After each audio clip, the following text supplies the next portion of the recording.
And it's been, pay attention, I need y'all to pay attention, going on 3 years since we issued those credits to individuals, way back at the end of 2022. Okay? They received $70,000 each in credits. When we did the paperwork, we issued 10% that were refundable. That's $7,000. Most people paid less than $1,000 for the package. Yay! When they paid less than $1,000 for the package, they're receiving more than $6,000 in return because they were investing in the organization. Oh! And because they invested in our organization, we made them 0.0001%, well, it's actually 4 zeros, of investors. Yay! Now, hold on now. We don't want y'all to run too far. When we made them investors and gave them that percentage, we were able to issue those credits to them for their investment. And we did. They received those credits and they just had to do their research on it. They had time. It's been over, look at that, going on 3 years. One person took it to his tax professional. His tax professional said, something's wrong here. Something is wrong here. You're saying you're supposed to get $70,000 in a refund? I don't see that in the paperwork. I only see $7,000. Ladies and gentlemen, we never promise anybody a windfall on their investment. No, 10% is what I authorized. I authorized that. The tax agent told the gentleman, I can only see you're getting $7,000 and I can do that, but I cannot do $70,000. So I just been going on 3 years since I authorized that program. I didn't remember all of the details in that because I don't do the paperwork. We have our tax people. And so I spoke with them and they said, oh, no, no, no, no, that was done correctly. They went and they did their research because it was a couple of years ago. So they had to go back and do the research to find out what we had done. And so they said, no, that's correct. We did that right. And then I told the person, I said, well, look, his tax agent said the exact same thing. Yeah, because I did it right, is what they said. I did that one. I said, okay. So I wrote the person back and said, look, I didn't even tell them what your tax agent said. I just told them there's something wrong. And they went back and they checked. No, he's only supposed to be getting $7,000, blah, blah, blah, because that's what you suggested, 10%. I said, okay, I just wanted to make sure. And I said, because his tax agent, and I sent him a copy of what his tax agent said. Yeah, that's correct. I told you it was right. And so I told the person, hey, nobody ever promised you $70,000. Now we could show you how to do the full 70, but that's not the program. And you can't do a consult to get that information or anything because I won't do that. You have to do your research. But for now, the agreement you have with us is that is an extra. That's a bonus. You didn't pay for that. You invested, but that was extra. We were doing that to show you guys our appreciation. Just that simple. Look, I appreciate all of y'all. I do. I truly do. But y'all need to understand my job is to provide not remedy, it's the courts, the so called legislature, and the executive branch. They are where you go to get remedy. You don't come here to get remedy. I'm not here to give you your remedy. I'm here to provide you the law because that's what I do. I do law, people. I've been telling people this story lately because it's my story. Would you like to hear my story? Because everybody keeps listening to his story, but I want to tell my story. Is that okay? Look, Mama, he said his story. I got it. He said his story. His story. His story. Oh, God. I guess that's what Michael Jackson was doing, was talking about his story. Oh, Lord. Oh, he's so funny. Oh, shut up. Ladies and gentlemen, my father passed away on July 5th, 1983. The day after he told everybody his being around me was the best day of his life. I joke with you not.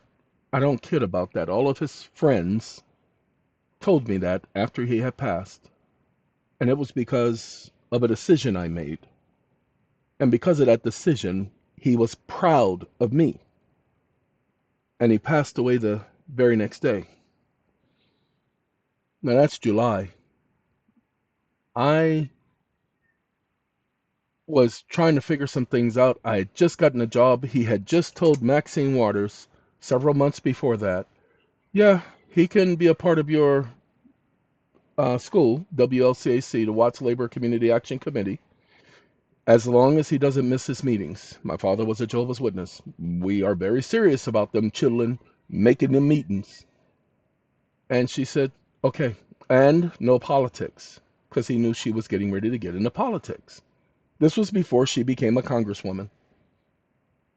She was a friend of my mother. She was a friend of the family. So I have a job now, but I'm on the bus. I got a bus pass and everything. And I don't like that time I'm taking on the bus, waiting at the bus stop for the bus and then having to go home while everybody else is in their cars and I'm looking at them in their cars. So I decide I want to get a car, but I don't know where to get a car. So I go to the auction. I don't know anything about any of this stuff.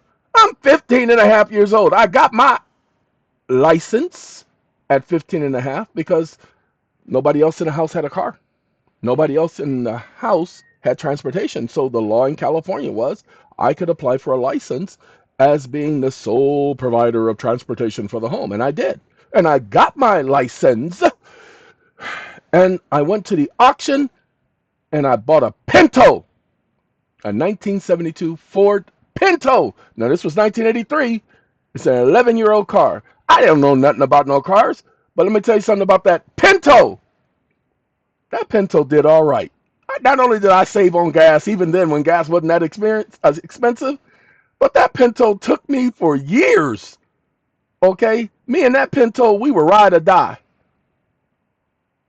And I liked that ugly looking car. It wasn't ugly, but I liked that car. Well, ladies and gentlemen, I don't know nothing about cars. This is my first car. I don't know nothing about working on them or nothing. I am like a newborn getting into the seat of a vehicle and not knowing anything other than how to drive it because I took 4 different classes. 4 different classes. Even paying the California Driving School. That's the name of it. It's called the California Driving School. Look it up. They've been around for a while. I paid them for lessons. I took driver's ed in school when they had it 3 times plus paying for it. Took the test. I missed 3 on the test, but you're allowed to miss several on the first test. So I went, pay attention, I already got my license. So I went and took the test again. And aced it and been acing it ever since because I had to learn. Read through that manual several times. That's how I know what a license for hire is.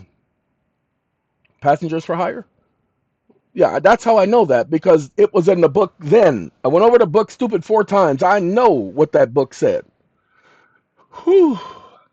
Well, ladies and gentlemen, I got a ticket. A police officer pulls me over and gives me a ticket. It wasn't a speeding ticket. It was a fix-it ticket. Or no, it wasn't. No, the first one wasn't a fix-it ticket. The first one wasn't a fix-it ticket. I think it had something to do with registration or insurance or something because they were just starting that registration and insurance stuff.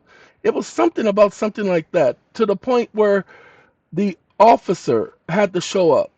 I know what it was. It was exhibition of speed.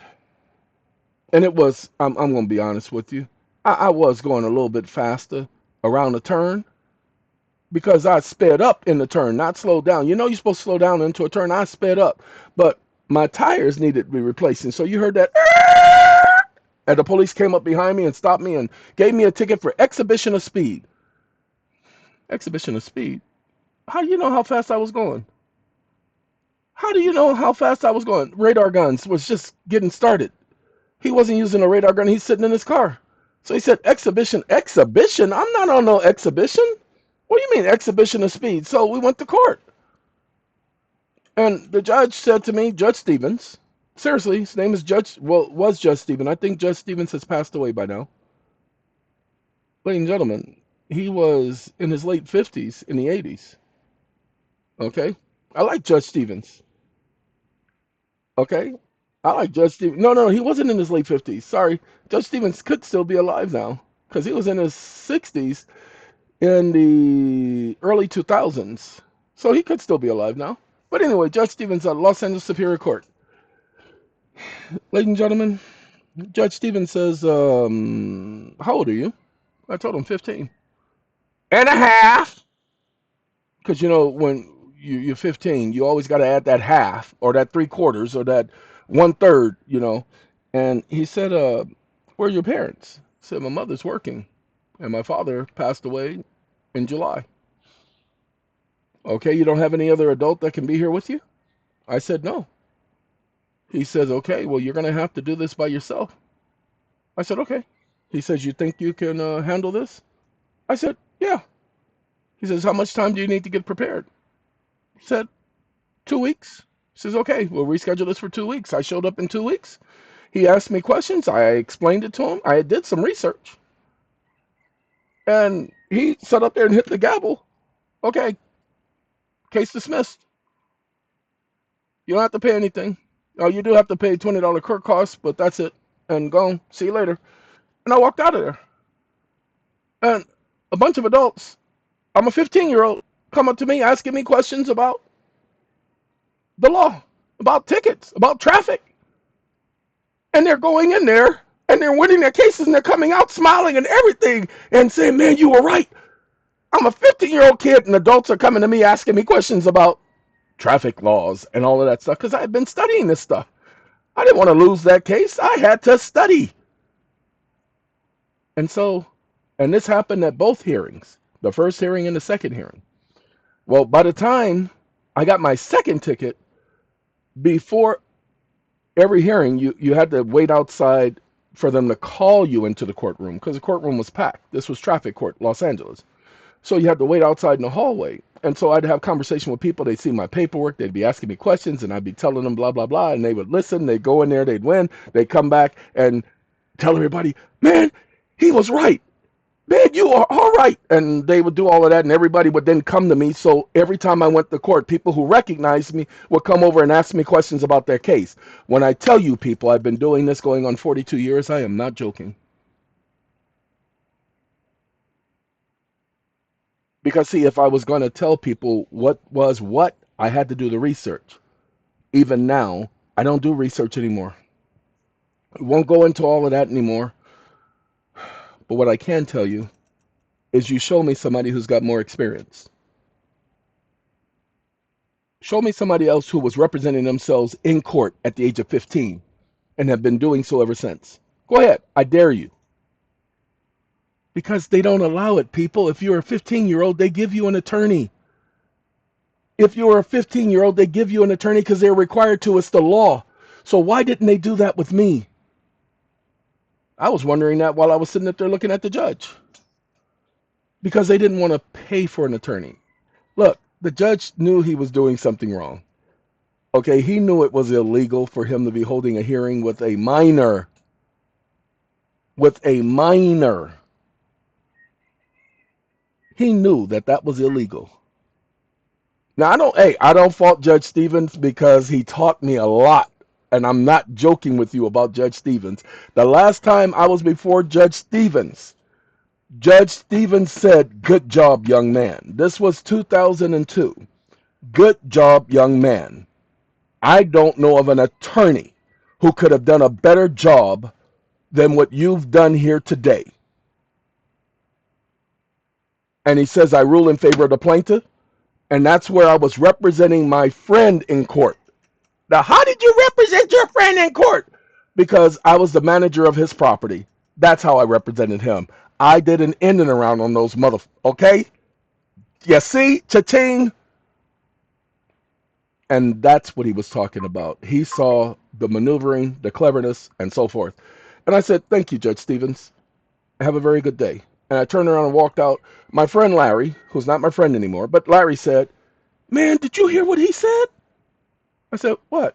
He said he doesn't know of an attorney who could have done a better job. Man, did you hear that? I said, oh, yeah, that's Judge Stevens. That's my exact conversation that day. So when I tell you guys I've been doing this 40 years, I'm not making it up. Now look, this video is going to be too long, so I'm going to stop it here. I just wanted to explain to some of you because some of you are not getting it. I do this.